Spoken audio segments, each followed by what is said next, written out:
میرے حسین تجھے سلام، میرے حسین تجھے سلام، السلام یا حسین، السلام یا حسین، السلام یا حسین،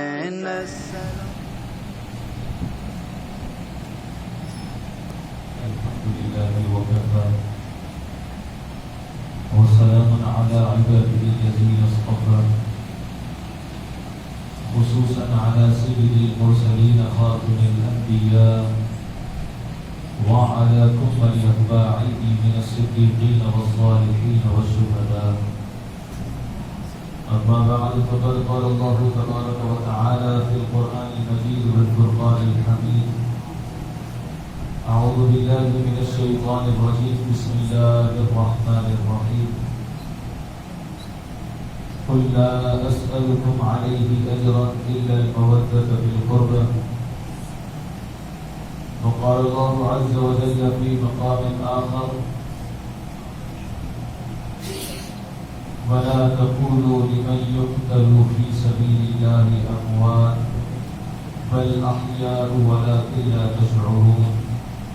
صدق الله العظيم وصدق رسوله النبي الكريم، ونحن على ذلك لمن الشاهدين والشاكرين، والحمد لله رب العالمين. نگاہ عشق و مستی میں وہی اول وہی آخر، وہی قرآن وہی فرقان وہی یاسین وہی طٰہٰ. اے ختم رسل سید کل سرور ذیشان، سلطانوں کے سلطان، تم قبلہ دل کعبہ جاں مرکز عرفان اور حاصل ایمان. پھر آ گیا عشرہ محرم، حسین پھر یاد آ رہے ہیں، جو ان پہ قربان ہے جان و دل سے، پھر ان پہ آنسو بہا رہے ہیں. فدائیت کی مثال بن کر چلے ہیں جو ساتھ لے کے پانی، کٹا کے خود اپنے دست و بازو وفا کے جوہر دکھا رہے ہیں. جہاں کے دھوکے میں آنے والوں جہاں کی تاریخ سامنے ہے، وفا زمانے نے کس سے کی ہے یہ کس سے تم دل لگا رہے ہو. وفا زمانے نے کس سے کی ہے یہ کس سے تم دل لگا رہے ہو. وہ جن کی نسبت سے زندگی ہے ازل سے اب تک رہی اپنی، انہی کے در پر پڑے ہوئے ہیں وہی تو ہم سر جھکا رہے ہیں. انہی کے در پر پڑے ہوئے ہیں وہی تو ہم سر جھکا رہے ہیں. اس واقعے سے قبل روئے تھے رسول اللہ، اس واقعے سے قبل روتے تھے رسول اللہ. انہی کی پیروی میں ہم بھی اب آنسو بہاتے ہیں، انہی کی پیروی میں ہم بھی اب آنسو بہاتے ہیں. السلام علیکم ورحمۃ اللہ وبرکاتہ. پروردگار عالم کا بے انتہا فضل و احسان شکر ہے کہ اس نے ہم کو اپنی بندگی اور آقا نامدار نبی رحمت صلی اللہ علیہ وآلہ وسلم کی غلامی نصیب فرمائی ہے. شکر ہے پروردگار عالم کا کہ جس نے ہمارے قلوب کو مودت اہل بیت اطہار، محبت اصحاب رسول اور عقیدت اولیاء اکرام سے معطر فرمایا. شکر ہے مالک و مولا کا کہ جس نے ہم سب کو اپنے اور اپنے محبوبوں کے ذکر کے لیے یہاں پر منتخب فرمایا ہے. قبل از نماز جمعہ آپ کے درمیان گفتگو کرنے کا مقصد صرف اور صرف یہی ہوتا ہے، اور جتنے مساجد میں نماز جمعہ سے قبل خطابات کے سلسلے کو جاری کیا گیا ہے، اس کا مقصد صرف اور صرف یہی ہے کہ امت کو، عامت الناس کو، مسلمانوں کو اسلام کی بنیادی معلومات سے واقفیت کروائی جائے، مسلمانوں کو اسلام کی تعلیمات سے واقف کروایا جا سکے. حقوق العباد اور حقوق اللہ میں فرق، اور حقوق اللہ اور حقوق العباد کو کس طرح سے ادا کیا جائے اس کی تمیز اور اس کا سلیقہ سکھایا جا سکے. پروردگار عالم اور آقا سید عالم صلی اللہ علیہ وآلہ وسلم کے جو احکامات ہے، جو تعلیم ہے، جو تربیت کا طرز اور طریقہ ہے، اس سے واقفیت کروائی جا سکے، یہی اس کا مقصد ہوا کرتا ہے. ماہ محرم الحرام کی آمد ہو چکی ہے۔ جیسے ہی اس مہینے کا آغاز ہوتا ہے تو اہل بیت اطہار کا تذکرہ دوبارہ ہو جاتا ہے، خاندان نبوت کو یاد کیا جاتا ہے۔ رسول خدا صلی اللہ علیہ وآلہ وسلم جن کا رونا تک برداشت نہ کیا کرتے تھے، جن کی آوازیں سن کر، جن کا رونا سن کر سرکار بے چین و بے قرار ہو جاتے ہیں، ان کی یادیں تازہ ہو جاتی ہے۔ ماہ محرم الحرام کے اس قدر حرمت والا مہینہ ہے، سرکار علیہ الصلوۃ والسلام فرماتے ہیں کہ یہ مہینہ حرمت والا مہینہ ہے۔ اس مہینے میں دور جاہلیت میں بھی لوگ قتل و غارت گیری سے محفوظ رہا کرتے تھے، لڑائی جھگڑوں سے، جنگ و جدال سے اس مہینے میں دور جاہلیت میں بھی لوگ محروم رہا کرتے تھے، لوگ محفوظ رہا کرتے تھے۔ پروردگار عالم قرآن مجید میں فرماتا ہے کہ اللہ کے نزدیک 12 مہینے ہیں، ان 12 مہینوں میں سے 4 مہینے ایسے ہیں جس کو اللہ نے حرمت والے مہینے قرار دیا ہے، اور وہ 4 مہینے کون سے ہیں؟ وہ ایک مہینہ ہے ذی الحج کا مہینہ، دوسرا مہینہ ہے، ایک مہینہ ہے ذی القعدہ کا مہینہ، دوسرا مہینہ ذی الحج، تیسرا مہینہ محرم الحرام کا، اور پھر چوتھا مہینہ رجب المرجب کا ہے۔ یہ 4 مہینے ایسے ہیں، دور جاہلیت میں بھی ان مہینوں کی قدر کی جاتی تھی۔ رقص بسمل جیسی ایک ملعون قسم کی ایک بد بری طریقے کی جو رسم اور جو رواج چل رہا تھا، اس رواج کو بھی روک دیا جاتا تھا ظالموں کے دور میں، ایسے دور میں جہاں پر بچیوں کو زندہ درگور کیا جاتا، ان دنوں میں بھی ان 4 مہینوں میں بڑا احترام کیا جاتا، ان 4 مہینوں میں قتل و غارت گیری سے محفوظ رہا جاتا تھا۔ حضرات کرام، یہ مہینوں میں خانوادہ نبوت کے اوپر جو ظلم اٹھائے گئے، خانوادہ نبوت کو جس انداز سے ستایا گیا، خانوادہ اہل بیت کو جس طرح پیاسا رکھا گیا، اس کی مثال قیامت کی فجر تک دوبارہ مل نہیں سکتی۔ حضرات کرام، یہ وہی واقعہ ہے جس کے سارے نظاروں کو دیکھ کر سرکار دو عالم صلی اللہ علیہ وآلہ وسلم نے اپنی نگاہوں سے آنسوؤں کو بہایا تھا۔ بالکل مختصر وقت میں بہت ساری گفتگو کرنا چاہ رہا ہوں۔ آقا کریم علیہ الصلوۃ والسلام اپنی مسجد میں بیٹھے ہوئے ہیں، ایک مانڈی پر شہزادہ حسین کو تشریف فرما رکھا ہے، ایک مانڈی پر آپ کے اپنے شہزادے حضرت ابراہیم رضی اللہ تعالیٰ عنہ کو بٹھائے ہوئے ہیں۔ سرکار علیہ الصلوۃ والسلام کبھی حسین کی طرف دیکھتے ہیں، کبھی ابراہیم کی طرف دیکھتے ہیں۔ فرشتہ بارگاہ رسالت میں حاضر ہوتا ہے اور حاضر ہو کر عرض کرتا ہے کہ یا رسول اللہ، اللہ تعالیٰ آپ کو سلام کہہ رہا ہے اور فرما رہا ہے کہ اللہ تعالیٰ یہ دونوں کو آپ کے ساتھ ایک ساتھ نہیں رکھے گا، ان دو میں سے کسی ایک کو آپ کے پاس رکھنا چاہتا ہے، ایک کو اپنے پاس بلانا چاہتا ہے، اور آپ کو اس کا اختیار دیا ہے کہ آپ دو میں سے کس کو اپنے پاس رکھنا چاہتے ہیں۔ سرکار علیہ الصلوۃ والسلام نے دونوں کی طرف اپنی نگاہوں کو دوڑایا اور کہا کہ میرے یہ شہزادے ابراہیم کو اپنے ساتھ لے جاؤ، حسین کو میں اپنے پاس رکھ لوں گا، اس لیے کہ ابراہیم کا اگر انتقال ہو جائے، ابراہیم اگر ہم سے رخصت ہو جائے تو ان کا شدید غم صرف مجھے ہوگا، اگر حسین ہم سے انتقال کر جائے، اگر حسین یہاں سے گزر جائے تو ان کا غم مجھے بھی ہوگا، ان کی ماں فاطمہ کو بھی ہوگا، ان کے والد علی ابن ابی طالب کو بھی ہوگا، ان کے بھائی حسن مجتبی کو بھی ہوگا، لہٰذا تم ابراہیم کو لے جاؤ، میں حسین کے غم کو نہیں دیکھنا چاہتا، میں میری شہزادی کو غم زدہ دیکھنا نہیں چاہتا، علی اور حسن کو میں غم زدہ دیکھنا نہیں چاہتا، تو تم ابراہیم کو لے جاؤ۔ بہرحال یہاں پر فیصلہ ہو گیا۔ سرکار علیہ الصلوۃ والسلام کو جب یہ فرشتے نے آ کر خبر دی تو اس واقعے کے 3 دن بعد سرکار دو عالم صلی اللہ علیہ وآلہ وسلم کے شہزادے حضرت ابراہیم بن محمد کا وصال ہو جاتا ہے،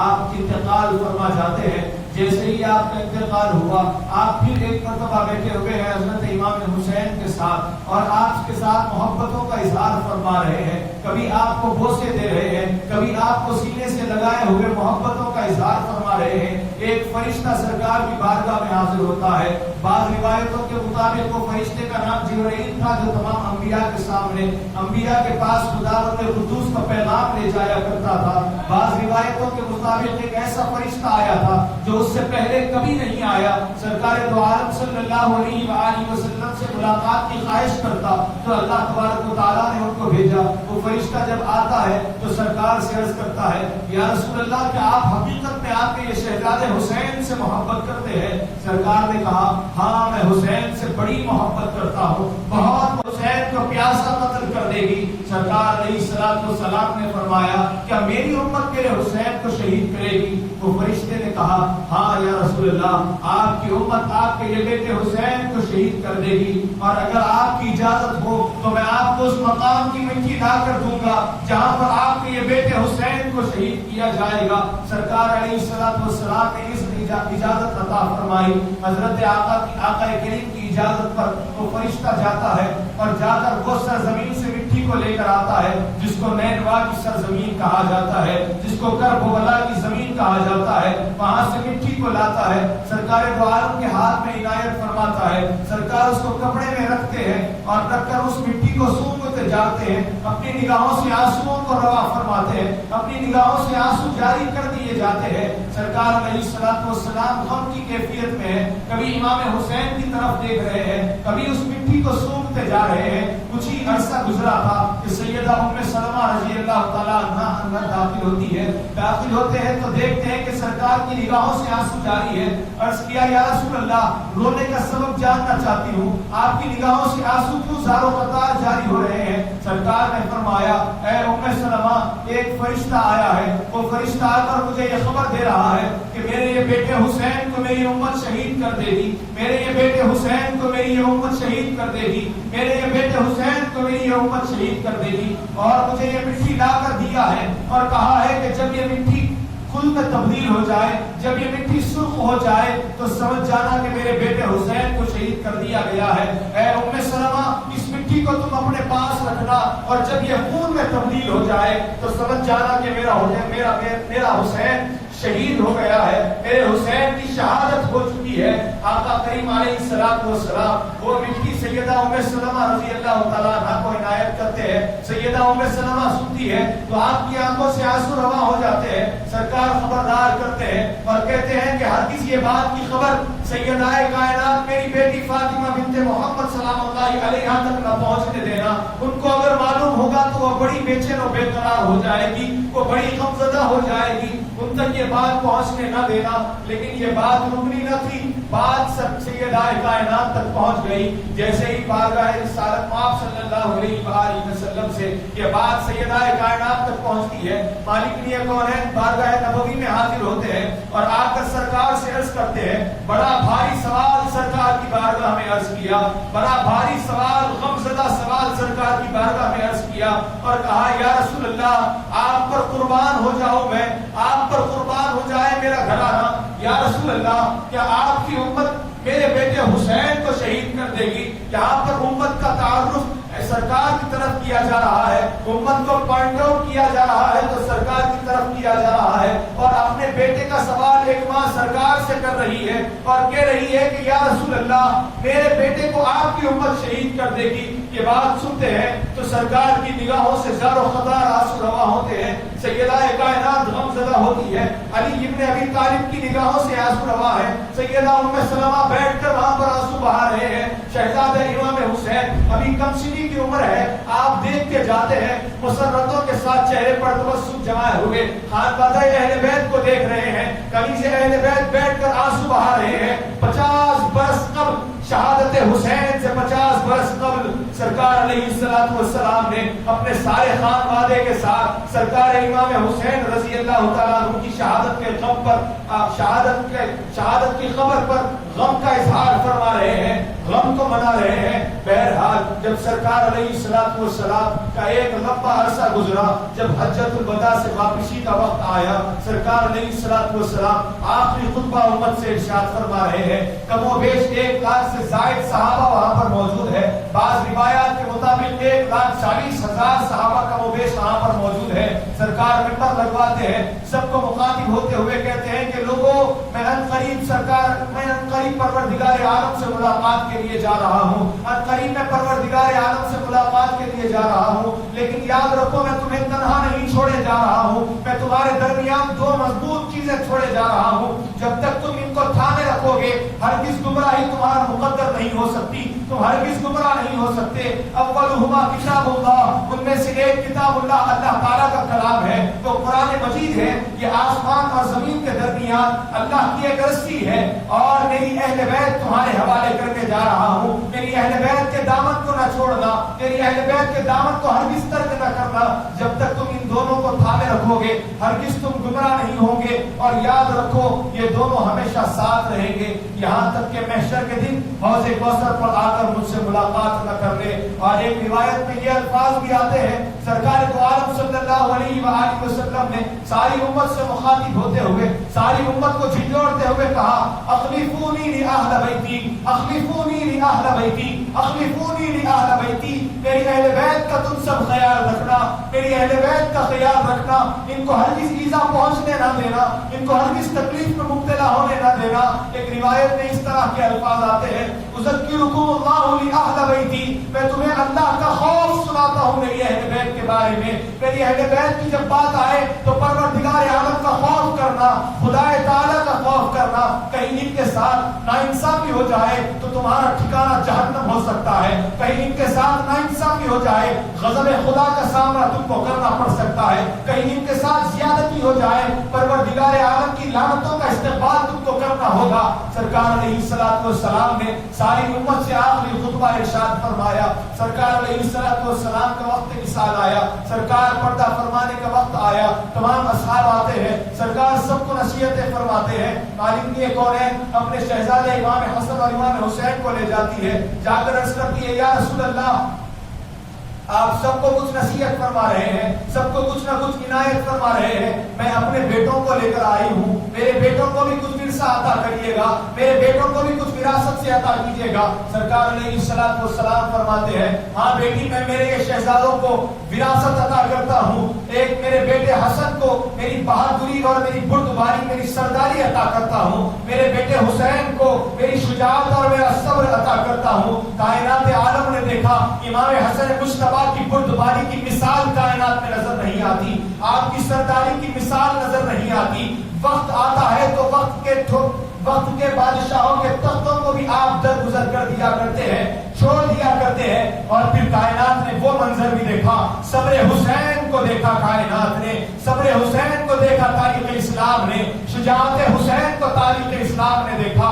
خلفائے راشدین کا دور آیا، خلفائے راشدین کا وقت جب مکمل ہوا، 30 سال کی خلافت مکمل ہوئی، اس کے بعد ایک بادشاہی حکومت آ گئی، اس کے بعد ایک وقت ایسے آیا یزید مسند نشین ہو گیا، خلافت کی مسند پر، بادشاہت کی مسند پر، حکومت کی مسند پر جابرانہ طور پر یزید کو مسلط کر دیا گیا۔ امام حضرت محدث دہلوی فرماتے ہیں، یزید کے خلیفہ بننے سے پہلے، یزید کے بادشاہ بننے سے پہلے 20 سال پہلے سے اس کے نام پر بیعت لی گئی، اس کو جابرانہ طور پر بادشاہ بنا دیا گیا۔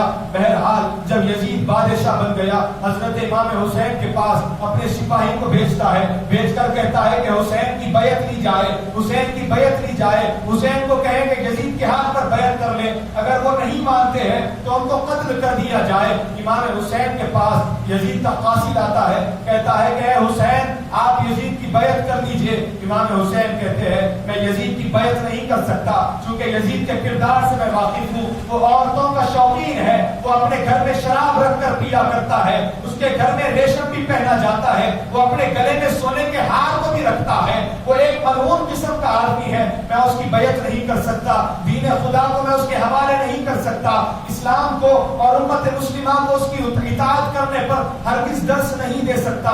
لیکن پھر بھی اگر مدینے کے لوگ اس پر اتفاق کرتے ہیں تو جب جا کر میں سوچوں گا، لیکن اہل مدینہ امام کے فرمان کے منتظر تھے۔ امام نے کہا میں اپنی مرضی سے تو اس کی بیعت نہیں کر سکتا، لہذا امام کو وہاں پر ستایا گیا۔ بہرحال امام عالی مقام امام حسین رضی اللہ تعالیٰ عنہ علیہ السلام مدینے سے نکل رہے ہیں، مکہ جانے کا ارادہ فرماتے ہیں۔ مدینے میں اس قدر ستایا گیا، خانوادہ نبوت کا شہزادہ، دوشے پیغمبر پر سوار ہونے والا شہزادہ آخری حاضری بارگاہ نبوی میں پیش کر رہا ہے، سرکار کے روضے پر حاضری دیتے ہیں اور کہتے ہیں کہ نانا جان آپ کے یہ بیٹے حسین کو لوگ پریشان کر رہے ہیں، یہ وہی حسین ہے جس کو آپ کاندھوں پر بٹھا کر یہی گلیوں میں پھرایا کرتے تھے، یہ وہی حسین ہے جو پشت پر بیٹھ جاتا تو آپ سجدے کو طویل کر دیا کرتے تھے، یا رسول اللہ یہ وہی حسین ہے جو پیاس سے بے چین ہوتا تو آپ کی زبان مبارک اس کے منہ میں عطا کر دیا کرتے، یا رسول اللہ یہ آپ کا وہی حسین ہے